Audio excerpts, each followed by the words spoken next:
Kind of all over the place. I was definitely agitated, especially with myself. You know what I'm saying?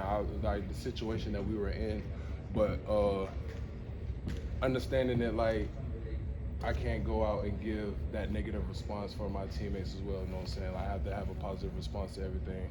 So it's like I kind of spoke to them in the locker room after the game. Everybody felt the speech that I gave. So it's just like making sure everybody's uplifted and not letting Vandy beat us twice, if you understand what I mean by that. And Coach Warmack made no excuse. He said Saturday's performance was unacceptable. But how do you guys, just as a defense, as a team, just as a unit overall, as brothers, how do y'all just use that experience Saturday just to move forward? You know, because you can't dwell on that. You still got a bunch of ball left to be played, a bunch left to be said in the season. What do you guys just? What can you guys take, or what can you guys just do to move forward? Yeah, absolutely. I feel like this loss has definitely brought like it's an eye opener for us. Just understanding that like this has to be a player-led team now. Yes, we have coaches, staff. They all have their occupation, whatever they have to do, but they're not the ones in between these lines right here, snapping, taking every snap. So in order for us to really have the success that we want, we have to be able to go out and execute the cause that we are given. You know what I'm saying? Play for each other. Play for the dude beside you. Tim, take 2 steps to your right, please. Thanks. Tim, we hear about the 24-hour rule after wins and losses. I'm curious, That's after right. a loss like that, how did you personally kind of spend that 24 hours just kind of processing things, and what did you kind of do to try and rebound, bounce back heading into this week? Watching film. Like I said, just understanding what we have to do, what we have to execute. You know what I'm saying? You watch film, you analyze it, be real with yourself first of all. You know what I'm saying? To make sure you give your best that you can. And then, like I said, just analyzing the film and just making sure everybody did what they were supposed to. What were some of the things that kind of stuck out on film so far? Obviously, still processing through it. But Finish, definitely miscommunication. I felt like, in my opinion, there's a lot of miscommunication, not only with just like the linebackers, but secondary as well. But like I said, we came in with the mindset today to go ahead and be intent and be pure in everything that we're going to do. So like we got majority of everything corrected today. I'm sure you've gone through adversities like this before in your career and stuff like that. Who do you kind of lean on? Is there anyone you reached out to maybe after this game that you go to for advice, anything like that? Jesus Christ. I don't have another answer. That's so serious.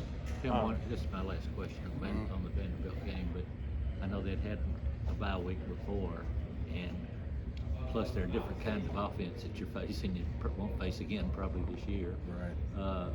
So what were the eye part of it? Was that tough?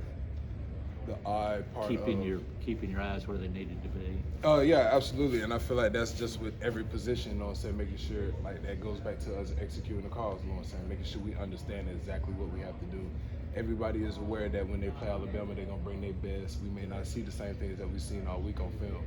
So just understanding that, being true to what we recognize, and then we have all this technology on the sideline, we can go and get it correct as soon as we get over there. What's the messaging kind of looked like from Coach Spore, maybe on that Sunday when he brought you guys in? Has his demeanor changed at all after a loss like that?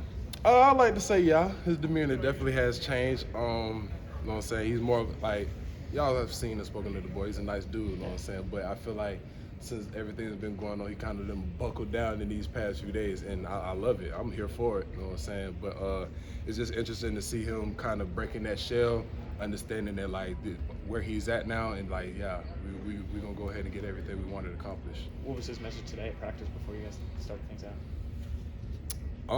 Decide how you are going to attack the day. You know what I'm saying? Decide how you're gonna get better, be better, and focus rep after rep so we can get the best out of you. You're a guy that kind of had to wait your turn on the defensive line a little bit. What? Yeah, right. My bad, go ahead. No, right? Yeah, so Yeah. What would you say to some of the young defensive linemen that are kind of in your shoes from a few years ago? Hey man, keep working. I feel like that's really all you can do. I feel like a lot of people get caught up in trying to be like someone else or understanding what they're doing, but that's where that relationship with you and your position coach come in. Like you got to sit down and talk with him, let him tell you what he needs out of you, and not worry about what other people are doing or how they telling you to do it. So it's just like being able to work and be coachable. But them the main two for me. Who did you lean on when you were in that position? For one, again, Jesus Christ, and then I'm gonna give a shout out to DJ Dale. He's been with me. I want to say my first few years, but as far as a dude going about his business, like you know how they say, all the man is his word. That applies to him 100%. Everything he told me, everything to do, I followed the instructions, and just being able to lean on him and contact him for anything I needed. Thank you all. Appreciate it. No doubt.